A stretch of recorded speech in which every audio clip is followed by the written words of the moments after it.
Welcome to Aadhi's kitchen. இன்றைக்கி ஒரு ஈஸியான டேஸ்டியான இன்ட்ரெஸ்டிங்கான ரெசிபி பார்க்க போகிறோங்க. ஆமாங்க, கோங்குரா பச்சடி இல்லைன்னா துவையல்னு சொல்லுவாங்க. அது எப்படி செய்கிறதுன்னு பார்க்க போகிறோம். கோங்குரா ரொம்ப ரொம்ப நல்லதுங்க உடம்புக்கு. இதை அடிக்கடி சாப்பாட்டில் சேர்த்துக்கோங்க. இதில் vitamin A, vitamin C, calcium சத்து, அப்புறம் இரும்பு சத்து நிறைய இருக்குது. இது முடி கொட்டுற பிரச்சனை, அப்புறம் கிட்னியில் ஸ்டோன் இருக்கிற பிரச்சனை, அப்புறம் பிபி, சுகர் இவங்கெல்லாம் இருக்கிறவங்க எல்லாருமே இதை நல்லா சாப்பிடலாம். அவ்வளோ நல்லதுங்க உடம்புக்கு. இது எப்படி செய்கிறதுன்னு பார்க்குறதுக்கு முன்னாடி இது வரைக்கும் ஆதிஸ் கிச்சனை சப்ஸ்கிரைப் பண்ணாதவங்க ப்ளீஸ் சப்ஸ்கிரைப் பண்ணுங்கள். பக்கத்தில் இருக்கிற பெல் ஐக்கனையும் ப்ரெஸ் பண்ணிக்கோங்க. அப்போ தான் நான் போடுற வீடியோஸ் உங்கள் மெயிலில் தேடி வந்து சேரும். இப்போ வாங்க எப்படி செய்கிறதுன்னு பார்க்கலாம். ஒரு கடாய் எடுத்துருக்கேங்க. அதில் எண்ணெய் இல்லாமல் ஒரு 1/4 ஸ்பூன் அளவுக்கு வெந்தயம் போட்டு வறுத்துக்கிறேன். சிம்மிலே வச்சு வறுத்துக்கோங்க. ஹை ஃப்ளேமில் வைக்காதீங்க, இல்லைன்னா கருகிடும். அப்புறம் ரொம்ப கசப்பு வந்துடும். சிம் ஃப்ளேம்லேயே வச்சு இந்த மாதிரி கலர் மாறுற அளவுக்கு வறுத்து எடுத்து வச்சுக்கோங்க.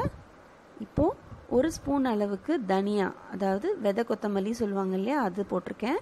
அப்புறம் 1 ஸ்பூன் அளவுக்கு ஜீரகம் போட்டிருக்கேங்க. 1 ஸ்பூன் அளவுக்கு மிளகு போட்டிருக்கேன். இப்போது இதை நல்லா வறுத்துக்க போகிறோம். இதை மீடியம் ஃப்ளேமில் வச்சு வறுத்துக்கோங்க. நல்ல வாசனை வரணும். மிளகு லைட்டாக வெடிக்க ஆரம்பிக்கணும். இப்போது நான் காஞ்ச மிளகா போட்டிருக்கேங்க. ஒரு 6 காஞ்ச மிளகா போட்டிருக்கேன்.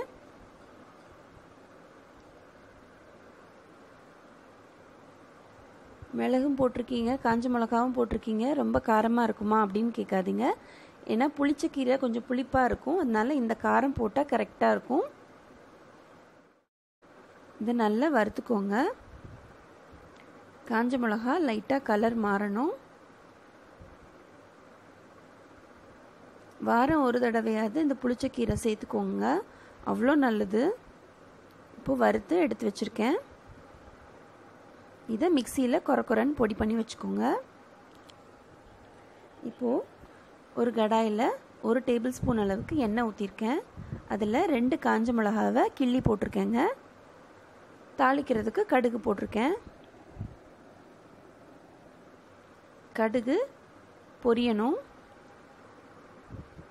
பொரிய ஆரம்பித்ததுக்கப்புறமா நான் ஒரு 8 பல்லு பூண்டுங்க, அதை பொடியை நறுக்கி போட்டிருக்கேன். இதை நல்லா வதக்கிக்கோங்க. நான் நல்லெண்ணெய் ஊற்றி பண்ணுறேன்.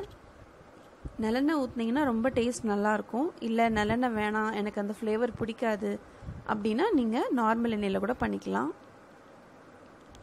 இப்போது நான் ஒரு 5 பச்சை மிளகாங்க, அதை இந்த மாதிரி இடித்து வச்சுருக்கேன். நீங்கள் மிக்சியில் கூட அரைச்சிக்கலாம், தண்ணி விடாமல் அரைச்சிக்கோங்க. 1 2 அரைச்சிக்கோங்க. இது வதக்கும் போது அவ்வளோ வாசனையாக இருந்ததுங்க. அந்த பூண்டும் மிளகாவும் அவ்வளோ வாசனையாக இருந்தது.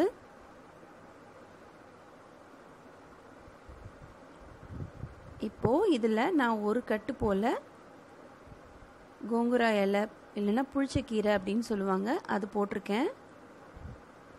நல்லா க்ளீன் பண்ணிவிட்டு அந்த தண்டு, அந்த ஸ்டெம்மெல்லாம் எடுத்துருங்க. இதில் நார் சத்து ரொம்ப நல்லது, நிறைய இருக்குது. அதனால வளர்கிற குழந்தைங்க, பெரியவங்க எல்லாத்துக்குமே ரொம்ப ரொம்ப நல்லதுங்க.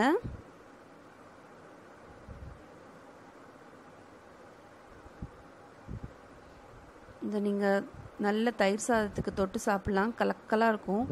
சாதத்துலேயே வெறும்ன நல்லா சூடாக சாதத்தில் கொஞ்சம் எண்ணெய் ஊற்றி இது போட்டு சாப்பிட்லாம். இல்லைன்னா இந்த வெரைட்டி ரைஸ் மாதிரி உதிரி உதிரியாக சாதம் வடிச்சிட்டு இந்த சட்னி போட்டு கூட நீங்கள் மிக்ஸ் பண்ணி சாப்பிட்லாம். கோங்குரா ரைஸ்ன்னு சொல்லுவாங்க ஆந்திராவில், அவ்வளோ நல்லாயிருக்கும். இது நீங்கள் தண்ணியே ஊற்ற வேணாங்க, நீங்கள் கிளற அது நல்ல இலை வந்து சுருங்கிடும். இங்கே பாருங்கள், நான் 2 3 தடவை திருப்பி விட ஆரம்பித்த உடனே சுருங்க ஆரம்பிச்சிருச்சு. இந்த மாதிரி சுருங்கி கொஞ்சம் குழகுழப்பு தன்மை வரும். வெண்டைக்காய் செய்ய ஆரம்பிக்கும் போது குழகுழப்பு தன்மை வரும் பார்த்திங்களா, அது மாதிரி. ஆனால் பயப்படாதீங்க, அது குக் ஆக ஆக அந்த குழகுழப்பு தன்மை போயிடும்.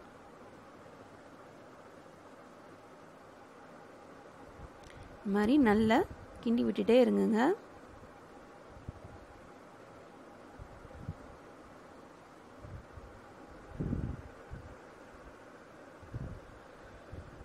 நம்ம முதல்ல ஊற்றிருக்கோம் இல்லையா எண்ணெய், அதை ஃபுல்லாக இழுத்துக்கிச்சு பாருங்கள். இப்போது அந்த எண்ணெயை வந்து நல்லா கசிஞ்சு கொடுக்கும், அதுதான் பதம். பாருங்கள், இப்போ கொஞ்சம் குழகுழப்பு தன்மை குறைஞ்சிருக்கு, இன்னும் குறையணும். மீடியம் ஃப்ளேம்லேயே வச்சு செய்யுங்க. அப்புறம் கீரை சமைக்கும்போது எப்போவுமே மூடி போட்டு சமைக்காதீங்க. இப்போ தேவையான அளவு உப்பு போட்டுக்கிறேன். முதல்ல உப்பு போட வேணாம், இந்த மாதிரி நல்லா கொஞ்சம் குழகுழப்பு தன்மை போனதுக்கப்புறமா உப்பு போட்டுக்கோங்க. அப்புறம் நம்ம ஒரு பொடி ரெடி பண்ணி வச்சுருக்கோம் இல்லையா, அதையும் இதில் போட போகிறோம்.